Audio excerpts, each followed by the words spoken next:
ቢስሚላህ ወልሐምዱሊላህ ወሰላቱ ወሰላሙ ዐላ ረሱሊላህ ተመልሰናል እና አላህ Subhanahu Wa Ta'ala ፈስቢር ሶብረን ጀሚላ ኢላለ ነብዩ አለይሂ ሰላቱ ወሰላም ለማንኛውም አንተ የተጣለብን ኃላፊነት ለመወጣትና እነዚህን ገራራ ጥላቶችህን ለማሸነፍ ደንደን ያለ ትግስት ያስፈልግሃል።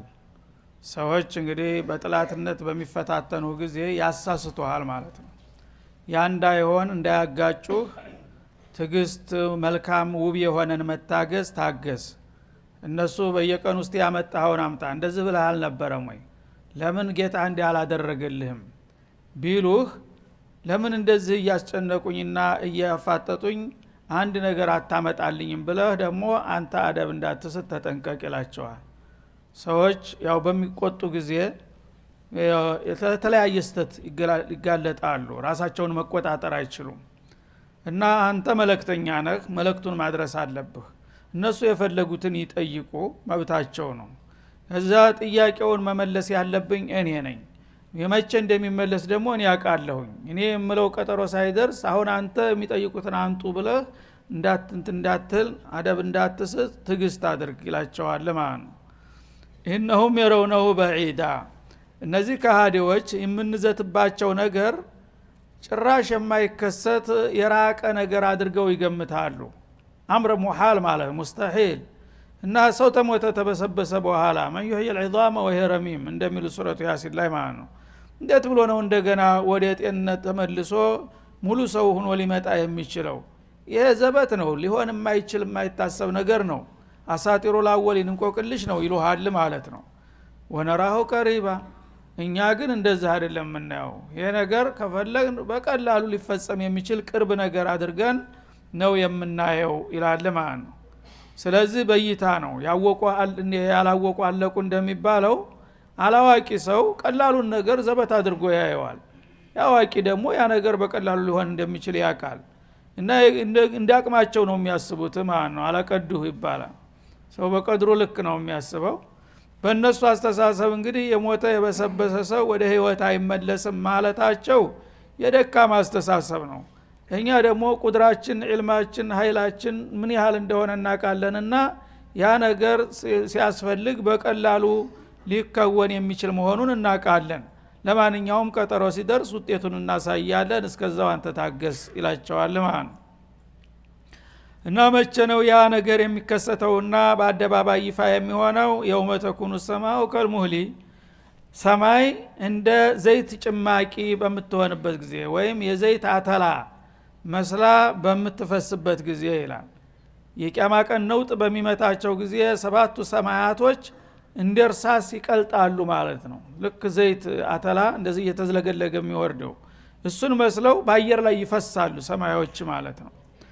ወተኩኑ الجبال ከልዕህኒ ጋራ ተራራዎች ደግሞ ምንም ነገር የማይበግራቸው የነበሩት የቆጢ ድንጋይ ክምችቶች ከልዕህኒ ይሆናሉ። ከልዕህኒ المنفوش ላ ሱረቱል ቃሪዓ ላይ በአየር ላይ የሚውለበለብ የጠጉር ብናኝ ይመስላሉ ይላል።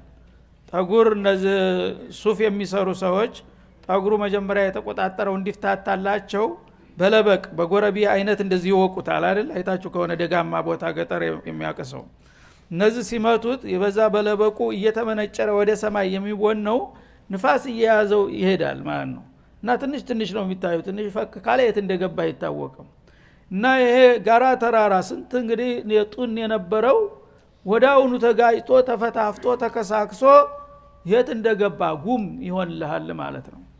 እንደዛ የሚያደርግ ክስተት እኮ ነው ቂያማ ቀን ማለት። ቀላል ነገር አይምሰልህ። የደካማው የሰው ልጅ እኔ እነሳለሁ አልነሳም እያለ መደናቆርና መከራከሩ ይቅርና ጋራ ተራራ ወይም ሰማያትና ምድር ሊቋቋመው የማይችል አሳር መከራ እኮ ነው ይዞ የሚመጣው የመልቂያማ ማለት። ይህን ነገር ግን እነሱ መሳቂያና መሳለቂያ ያደረጉት ይላል አላህ Subhanahu Wa Ta'ala። ወተኩኑ الجبال ከልዕህን የተነደፈ ሱፍ እና በለበቅ ሲነደፍ ወደ ላይ እየተመነጨረ የሚቦነውና የሚጠፋውን የጠጉር ብትታኝ ይመስላል ይላል። ወላ የስአሉ ሐሚሙን ሐሚማ ያና የታዳ የሰው ልጅ ምንድነው የሚበቃው? እስበርስ መተባበር ማበር ሊያዋጣ አይችልም። አንድ ዘመድ ሌላውን ቅርብ ዘመዱን የሚጠይቅበት ጊዜ አይደለም። لكل امرئ منهم يومئذ شأن يغنيه እንደሚለው ሁሉም ለራሱ በቂ የሆነ ጭንቅና መከራ አለው ሁሉም ከራሱ ሌላ ያለን ነገር ሁሉ ይረሳል ማለት ነው የዓለም ህዝብ በሙሉ ተሰብስቧል ከአደም እስከ መጨረሻው ሰው አንድ ሜዳ ላይ ነው ያለው ሁሉም ይተያያል ይተዋወቃል ግን እያንዳንዱ ሰው የፈለገው ዘመድ ወዳጅ ቢሆን እገሌ ምን ደርሶ ይሆን ብሎ የሚያስብ ሰው የለም የመከራው ብዛት ለራሱ ብቻ ነው የሚያስበው እሱ ብቻ እንዳለ አድርጎ ነው የሚያየው ሌላውን ይረሳዋል ጭራሹን ማለት ነው እና ወላ يسأل حميم حميما ማለት ቀሪቡን ቀሪባ ወደፊት እነዚህ ዘመድ የተባሉት ምንማን እንደሆኑ ይጠቅሳቸዋል ራሱ ሱራ ላይ ማለት ነው በጣም አቅራቢያና አፍቃሪ የሆኑ ቤተሰቦች ተዋዳጅ የሆኑ የቤተሰብ አባላት እንኳን ለምሳሌ ልጆች እናት አባታቸውን ወላጆች ልጆቻቸውን ሚስትና ባልና ሚስቱ ምን ደርሶ ይሆን ምን አጋጠመህ ብሎ አይጠይቅም ሰው ለሙጃመላ እንኳን አበደን ማንም ሰው አይጠይቅም ማለት ነው ለምን የችግሩ ክብደት ሁሉም ነገር ተረስቷል ራሴ በምን መውጫ ቀዳዳ ላግኝ በሚል ላይ ነው የሚጠመደው የዛ አይነቱን አደገኛ እለት እነሱ ተዘጋጅተው በኢማንና በተቅዋ ታንጸው መጠበቅ ሲገባቸው አሁን ግን እንደዚህ ነገር ሊመጣ አይችልም እያሉ ይደናቆራሉ እነዚህ አይነት ሰዎች ተሳስተው የሚያሳስቱ ናቸውና አንተም ትግስት አድርገህ በሚገባ የጌታህን ውሳኔ ጠብቅላቸው ይላል ማለት ነው ይበሰሩነሁም ዘመድ ዘመዱን ወዳጅ ወዳጁን አይጠይቅም ሲባል ስለማያዩአቸው ስለማያገኙአቸው አይምሰልህ ያያቸዋል እያንዳንዱ ሰው ይብሲሩሁም ራኢ ያሉ ረሱል አለይሂ ሰላቱ ወሰለም ወይስሚዑሁም ናዲ ሱብሃንአላህ በላይን የዓለም ህዝብ በሙሉ አንድ ሜዳ ላይ ነው አሁን ሰዎች የሪያድ ከተማ ህዝብ አንድ ሜዳ ላይ ቢሰበሰብ ዳርስተዳር ያለውን ማን እንዳለ ማን እንደሌለ ማየት ትችላለህ ማወቅ ትችላለህ አንድ ሰው የምታቀው ሰው ወይም ሁለት ሰው እንኳን ካገኘ ጉር ነው ከዚህ መካከል ማለት ነው ግን እዛ ቁድረቱላህ Subhanahu Wa Ta'ala የዓለም ህዝብ በሙሉ ተሸክፎ የፈለከው ሰው ይመጣልሃል ማለት ነው ለእያንዳንዱ ልክ ካሜራ እንደሚያመጣልህ ተራውን እንደዚህ የፈለከው ሰው ፈለገው ቦታ ቢሆን የሚደበቅብህ ነገር የለም ይበሰሩ ነው መስበርሳቸው ይተያያሉ ሳይተያዩ ሳይገናኙ ቀርተው አይደለም የማይነጋገሩት እያየው እንደማያቀው ይሆናል ማለት ነው የተጃሃሉ ይበሰሩነሁም ያዩአቸዋል አንተም እኔን ታያለ እኔም አንተና ያለሁኝ የፈለከውን ሰው ጥላትህንም ይሆን ወዳጅህንም ይሆን የኑህን ቀውሞች ይሆን ዓዶችን ይሁን ሰሙዶችን ይሆን እነዚህ ናቸው ፊልሙ ያሳያል እንደዚህ ያንን ታያለህ ግን ማንንም ሰው ማናገር መጠየቅ አትችልም ይላል ማለት ነው እና የመከራው ክፋትና ክብደት ምን ያህል ነው የወዱል ሙጅሪሙ በተለይ ከአላህ ፍቃድ ያፈነገጠው ጠማማና ገራራው በዛ ቀን ይመኛል አለ ምንድነው የሚመኘው ለው يفتدي من عذاب يومئذ ببنيه በዛ ቀን ተተደገሰለትና ከሚጠብቀው ከባድ ቅጣት በውድ ልጁ ፊዲያ ሊለውጥ ይመኛል ይላል እና ታብራኩ የወጣ በጣም የሚወደው ልጁን እሱን ፊዲያ አሳልፎ እንደበግ መለቀቅ ይፈልጋል ማለት ነው በዚህ በዱንያ የፈለገው መከራ ቢመጣ የሰው ልጅ አባት በተለይ ልጆች እኔ ክንዴን ሳልንተራስ ማን ነው ሚነካቸው እስከመጨረሻው ድረስ ያው እየተዋጋ ነው ልጆቹን እየመከተለ ማዳን እኔ እድሜ ጠግብ ያለሁኝ በሄድ ምንም አይደል ልጆች ግን ባጭር መቀጨት የለባቸው ምን የለውደቅና እነሱ ይዳን ነው የሚለው ልጅ አባት ሁሉ ጊዜ ግን እዛ አክስ ነው የሚሆነው ማለት ነው የፈለገው ዋጋ ይከፈል ብቻ እኔ ልዳን ለምን የሚጠብቀው ቅጣት በሞት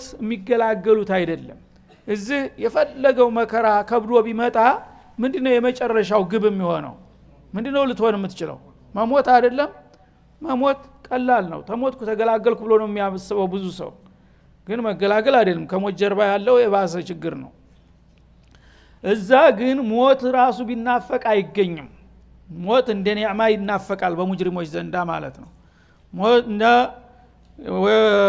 ወይቁሉ الكافر يا ليتني كنت ترابا ሞት ተመኝቶ የማይገኝ ጸጋ ነው እዛ ቦታ ማለት ነው ከጀሃነም አንፃር ሙቶ መገላገል ቢገኝ ኑሮ ማንንም ሰው ወደ ኋላ ይለም ነበር ያንን ስለሚያቅ በሞት እንደማይገላገል ስለሚያቅ ጀሃነም ዘላለም ነው አበደል አቢዲን ነው የሚቀጥለው ስለዚህ ምን የሞኝ ነኝ እኔ ለገሌ ብዬ ጀሃነም ወርደው ይልቁንስ እንዳውም ለዚህ ነው ስንት ደክም የለፍቼ ያሳደግኳቸው ልጆቼ ለዚህ ሊጠቅሙኝ ይገባል ብሎ ቢመቸውና ተቀባይነት ቢያገኝ ልዱን ፊዳ አድርጎ እሱ ነፃ መውጣት ይፈልጋል ይላል።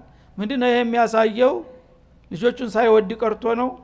የመከራው ክፋትና ክብደት ይሄንን እንዲመርጥ አደረገው ማለት ነው። ሚን አዛቢ የውሚኢዚን የውመል ቂያማ በዛ ቀን ተተደገሰውና ከተገለጠው ቅጣት በውድ ልጁ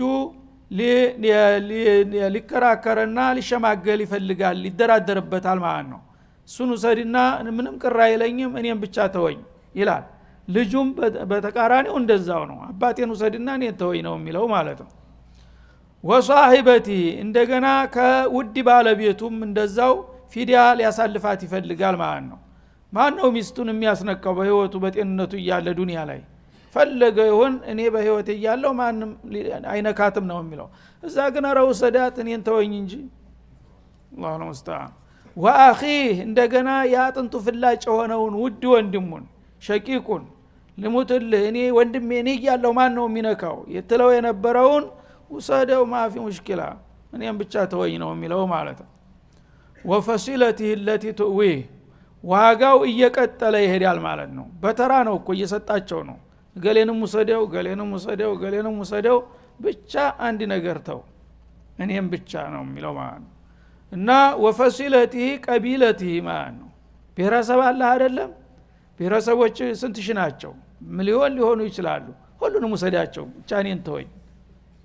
ሱብሃንአላህ ምን እንደቢቀው ስለሚያውቅ ማለት ነው። አለቲ ትዊህ የሚያስጠጉት የሆኑት ማለት መመኪያ መኩሪያ የነበሩትን አጎቶች አክስቶች ልጃቸው እስተዘር ማንዘራቸው በሙሉ ወሰዳቸው ብቻ እኔን ተወኝ።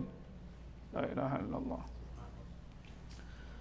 ይሄም አይበቃም ጨምር ከተባለስ ወመን ፊል አርዲ ጀሚዓ በጅምላ በመሬት ላይ ያለ ሁሉ በሙሉ ይሄድ ብቻ እኔ ልዳን ብሎ ቁጭ ላኢላሃ ኢላላህ ثم ينجيه المهم انا انجو እኔ ብቻ ልዳን ሌላው ችግር የለም። እኛ በሽም በሚሊዮን የሚቆጠር ሁሉም ይሄድ እኔ ብቻ ልዳን። ይሄ የማን ጥያቄ ነው? የሁሉም ሰው ማለት ነው። ሙጅሪም የተባለ ሁሉ ካፊር ሙናፊቅ በተለይ በሙሉ ይሄ በዚህ ላይ ኢጅማዕ ያደርጋሉ። አንድ ሰው እንኳን እኔ ለማዳን ብዬ ሁሉ ሰው እንዴት ፊዳ ያልፋል ረባካችሁ የሚል የለም። ሙኻሊፍ አይገኝም። ኩሉ المجرمين الكفار والمنافقين የጥያቄያቸውና ምኞታቸው ነው ተቀባይ ቢያገኙ ኑሮ ማለት ነው።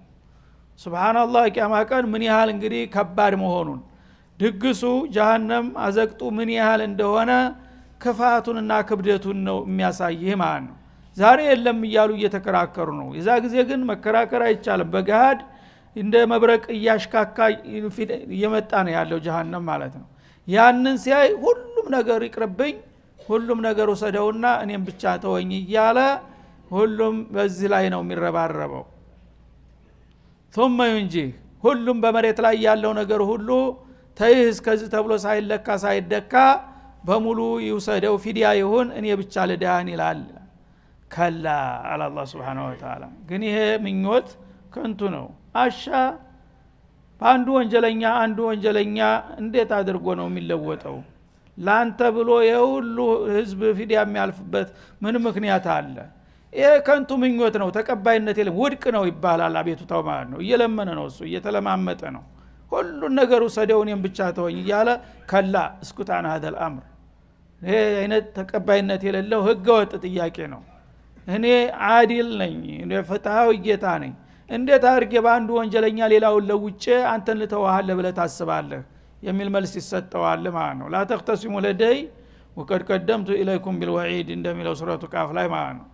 انها لضاله فما للناس يتمنون هذه التمنيات الفظيعه በጣም አስጨናቂና አስደንጋጭ ሆነ ጥያቄና ቤቱታ እንዴት ለምን ያቀርባሉ ትል ይሆናል። አሁን ይሄን ሲሰማ የሰው ልጅ ይላል ሰዎች ምን ያህል ጨካኝ ሆኑ፣ ምን ያህል ራስ ወዳድ ሆኑ።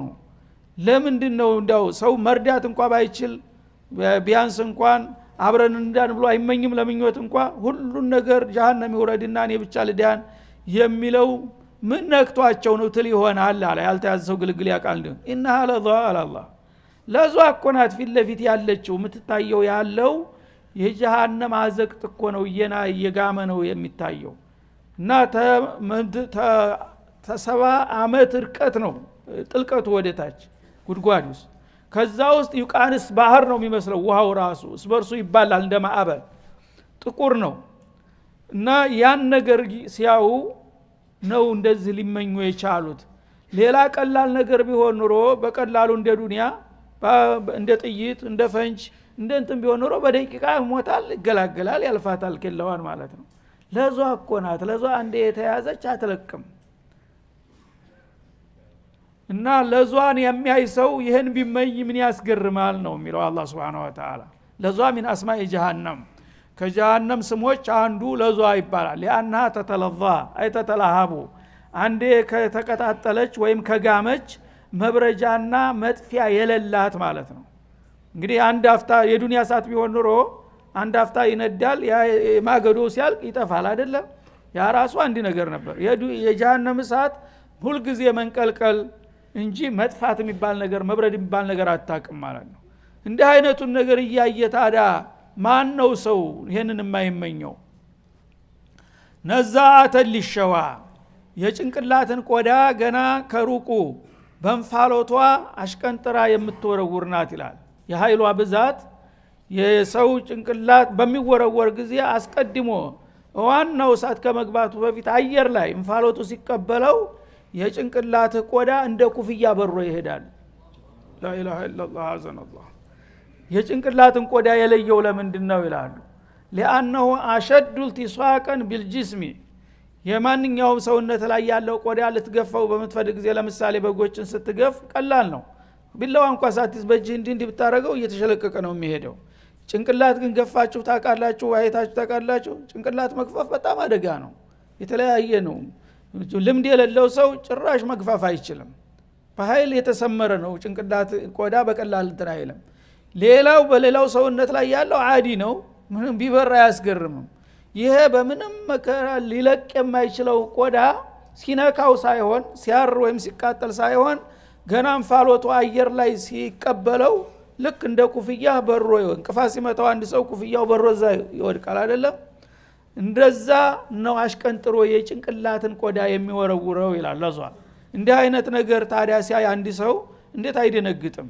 እንዴት እኔ ከዚህ ጉር ላምልጥ እንጂ የፈለገው ይውሰድ ሊል አይችልም ይላል ማለት ነው ስለዚህ እናንተ ስላላያችሁ የጀሃነምን ክባትና ክብደት ምን ያህል እንደሆነ ስለማታውቁ እንደ ሰዎች እንዲተጨቃከኑ ትላላችሁ ይላል ጀሃነም ናት እንደዚህ ልታጨካክን የቻለችው ክብደቷ ማንም ሊቋቋመው ስለማይችል ይላል ተድዑ መን አድበረ ወተወላ እሷ ደግሞ በዚህ በዱንያ ላይ ያለ በኢማን ጀርባውን ያዞረ ከሐቅን ያፈነገጠ ሰው ሁሉ ትጠራዋለች እንደ ሰው ትናገራለች መግለጫ ማይክሮፎኗን ይዛ ታፋጫለች ማለት ነው እና እገሌ ስሙን እየጠራች ፉላን ابن فلان الكافر الفاجر يا فلان ابن فلان المنافق ارجوك تعال انت مطلوب ትላለች ማለት ነው አዘነ الله سبحانه وتعالى تدعو ስምህን ጠርታ አስተያየት ተቀማጥህ الاسم المربع تجيب انا اعني فلان ቶሎና እጅ ወደ ላይ የት ነው የሚገባው የዛ ጊዜ ታዲያ እገሌንም ሙሰደው ብትል ምን ያስገርማል ማንንም ሰው ተደብቆ ሸጉዶ ሊያመልጥ አይችልም ገባህበት ብትገባ ና ቶሎ በሰንጠረዥ ነው የምትጠራህ ማለት ነው ራሷ ትጠራለች ሱብሃንአላህ ተዱ من ادبر وتولى من ادبر عن الايمان وتولى عن العمل الصالح ኢማንን በአላህ ረሱሎች አንደበት የቀረበለትን የተውሂድ ጥሪና ግብዣ አልፈልግም ብሎ ወደ ኋላ የተመለሰው ኸይር ስራን አልሳተፍም ብሎ የለገመው ሁሉ የዛ ጊዜ የትም ሄዶ አያመልጥም እያንዳንዱ በስሙ እየተጠራ እንዲገባ ይደረጋል ማለት ነው ወጀማዕ المال من حله وحرامه ገንዘብን በሐላሉም በሐራሙም እንዳገኘ እያግበሰበሰ የሚያከማቸው ሁሉ የዛ ጊዜ ፈረደሃለሁ እገሌና ቶሎ የሪባው የሲሃሙ ሊቀመንበር ትባላለህ ማለት ነው ፈአውዓ ወጀማዓ ፈአውዓ ገንዘቡን እየሰበሰበ የሚያምቅ ረሲድ ይሄን ያህል ሚሊዮን ደረስኩኝ ይሄን ያህል ቢሊዮን ገባሁኝ እያለ ሐላል ነው ሐራም ነው ሳይል ኸይር ነው ሸር ነው ሳይል የአላህን የሐቅ ሳያወጣ ዘካውን ሳይከፍል ዝም ብሎ ገንዘብን እያግበሰበሰ የሚያምቀውና የሚቆልለው ሁሉ የዛ ጊዜ በሰንጠረዥ ስሚው ይጠራል ነው የሚለው። እና እንዲህ አይነት እንግዲህ አሳረኛና መከራኛ ድግስ ስለሆነ ነው ሰዎች አዓዘል አዓዝ በጣም ውድና የሚሳሱላቸው የሆኑትን የቤተሰብ አባላቶች ሁሉ ፊዲያ ሊያሳልፉ የሚሞክሩት ማለት ነው። ኢነል ኢንሳን ሰው ሲባል እኮ ኹሊቀ ሀሉዓ ቅጠቢስ ሆኖ ነው የተፈጠረው ይላል። እና ሁል ጊዜ ኢላ መን ረሒመ አላህ ወደፊት የሚቀንሳቸው አሉ እንጂ አብዛኛው የሰው ልጅ ሲሆን ሲባል ቅጠቢስ ሆኖ ተፈጠረ ማለት ምንድነው? ይፈስረዋል እሱ ራሱ ኢዛ መሰው ሸሩ ጀዙዓ መጥፎ ነገር ሲያጋጥመው በዱንያ ላይ እንደ በሽታ ነገር ሲያጋጥመው ኪሳራ ሲያጋጥመው ሞት ሲመጣበት አደጋ ሲያጋጥመው ሶብር አያደርግም አላህ የቀደረው ነው ብሎ ራሱን አያረጋጋም። እንግዲያውሳ ይበሳጫል ይቆላጫል። እንደ ስንት ካፊር ሙጅሪም እያለ ለህኔን እንዲህ ታደርገኛለህ አላህ ጋራ ፍጥጫ ይፈጥራል ማለት ነው። እና ሙእሚን የሆነ ሰው ግን ጌታ ያለው ነው የሆነው ቀደረ አላህ ወማ ሻአ ፈዓል ብሎ ራሱን ያረጋጋል። ካፊር ሙናፊቅ ግን አንድ ነገር ሲደርስበት የሱ ወንጀሉን ይረሳል። በምን አሳሬ ነው ይሄን ሁሉ መከራ ያመጣብኝ ይላል። አንዲት ልጅ ወጣት በብልግና አረገዘችና ምጠናባት አሉ። በምን አሳሬ ነው በምን ወንጀሌ ነው ይሄን ሁሉ መከራ ያመጣብኝ አለች። እንግዲህ ወንጀል መሆኑ አታውቅም ማለት ነው። እና አላህ Subhanahu Wa Ta'ala ኢነል ኢንሳነ ኹሊቀ ሀሉዓ ሰዎች ስትባሉ ቅጠቢሶች ሆናችሁ ተፈጠራችሁ። እንደ አቅላችሁ እንደ ማንነታችሁ ቢሆን ኑሮ ከናንተ የሚጠበቀው ይህ አይደለም። ዑቀላ ናችሁ፣ በአላህ ህግ ነው የምትገዙት። ጌታ ደግሞ ለህክማው ሸር የመሰለውን ነገር ኸይር አርጎ ያመጣዋል፣ ኸይር የሆነውን ሸር አርጎ ያመጣዋል። እና ምን እናቃለን እሱ ያለው ይሻላል ማለት ሲጠበቅባችሁ እናንተ ግን በሌለ እውቀታችሁ ለራሳችሁ የሚጠቅመውንና የሚጎዳውን የምታውቁ ይመስል ያላቅማችሁ ትፍጨረጨራላችሁ እና ትግረጨረጫላችሁ። ሲሰጣችሁ አታውቁበትም ሽክሩን፣ ሲፈትናችሁ ደግሞ ሶብር አታደርጉም። ኢዛ መሰው ሸሩ ጀዙዓ መጥፎ ነገር ሲያጋጥመው ወዳው ይበሳጫል፣ ይቆላጫል፣ ይወራጫል ማለት ነው፣ ይዘላል። ወኢዛ መሰው الخير መልካም እድል ሲያጋጥመው ደግሞ ጤንነት፣ ሀብት፣ ስልጣን የመሳሰሉት ነገሮች ሲመጡ ደግሞ መንውዓ ኢነማ ኡቲቱሃ አላ ዒልሚን ይልና እኔ በጥረቴ በእውቀቴ በበልሃቴ ነው ይሄን ያመጣሁት ማን አባቱ ነው የሚነካው ይሄ ቦዘኔ ሁሉ ሰርታት በላምዛ ይላል። የአላህን ዘካ እንኳን መስጠት አትፈልግም ማለት ነው። እንደኛ እኮ እንደናንተ ተጎድተን ቂጣችንን አደንድነን አይደለም ያገኘነው ታጣ ላባችንን አንጠብጥበን ነው። ለማንም ቦዘኔ ገንዘቤን ማባከን አለብኝ እንደ ይልሃል ማለት ነው።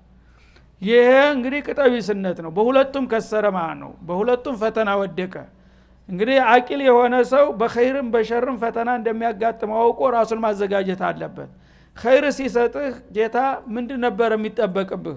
እኔ ከማን በልጬ ነው? ከኔ የበለጠ ምሁር አለ፣ ከኔ የበለጠ ጉልበተኛ አለ፣ ከኔ የበለጠ እንትና አለ። ያ ሁሉ እያለ እኔን ይሄን የሰጠኝ እኮ ሊፈትነኝ ነው። አልহামዱሊላህ ይሄን ከሰጠኝ ደግሞ እኔ በሚችለው አቅም ጌታ የሚያስደስትን ነገር መስራት አለብኝ ብለህ ሹክር ነበረ። በቃልህም በተግባርህም በገንዘብህም በጉልበትህም በእውቀትህም ጌታ የሚወደውን ነገር ብትሰራ ኑሮ ነጀህክ ነበረ። የዛ ጊዜ አላህ ደግሞ ይጨምርልሃል ማለት ነው። ይሄን በሚያረግልህ ጊዜ ግን አንተ ቢልአክስ ነው። እኔ ብልህ ስለሆንኩኝ እኔ ስልጡን ስለሆንኩኝ ጎበዝ ዘዴ ስልጡን ስለማቀበት ነው ይሄን ያገኘሁት።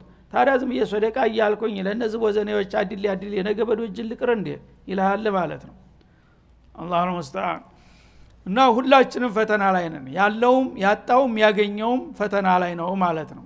ያ ደግሞ ያጣው እኔ ምን አጠፋውኝ ከሰው የበለጠ ለነገሌ ሰጣቸው ምቀኝነቱን ይደረድራ ማለት ነው። ለኔ ለምን አደረክልኝ አላህ ጋር ሙግት ይገጥማል ማለት ነው።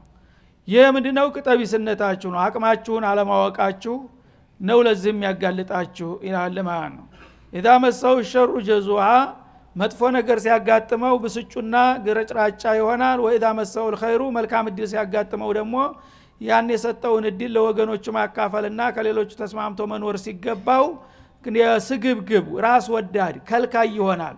ማንም ድርሽ እንዳይል እዚህ አካባቢ መደናው እዚህ እናንተ እንትን የምትሉ ሰርታችሁ አትበሉም ሄዱ ዘወር በሉ ይላቸዋል እየገፈተረ ማለት ነው። የዱዑል ምስኪን እንዳለው እና ኢለል ሙሰሊን ሰጋጆች ብቻ ሲቀሩ ኢላ ዒባደላህ ሷሊሒን አልሙሰሊን። ይህ አይነት ባህሪ ምናልባት እንግዲህ የማይታይባቸው ጎልቶ ትክክለኛ ሰጋጅ የሆኑት ሙእሚኖች ናቸው። እነዛም ሰጋጆች ስመ ሰጋጆች አይደሉም። አላህ በሚፈልገው መልክ የሚሰግዱ ከሆነ ኢነ ሶላት ተንሃ አኒል ፈሕሻኢ ወልሙንከር ብሏል አይደለም። ትክክለኛ ሶላት የሚሰግድ ሰው ከጌታው ጋር ግንኙነቱ ጤናማ ነው ማለት ነው። ስለዚህ ሶላቱ ከእንዲህ አይነት መጥፎ ባህሪ ተግርጭርጭነት ትከለክለዋለች ትገታዋለች እና እነዛ ብቻ ሲቀሩ ይላል።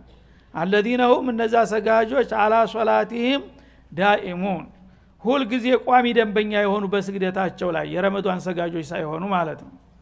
እና ቋሚዎቹ ሰጋጆች እኔ ጋራ ጥሩ ግንኙነት ያላቸው ስለሆኑ ከኔ ፍቃድ አይጋጩም ሁል ጊዜ።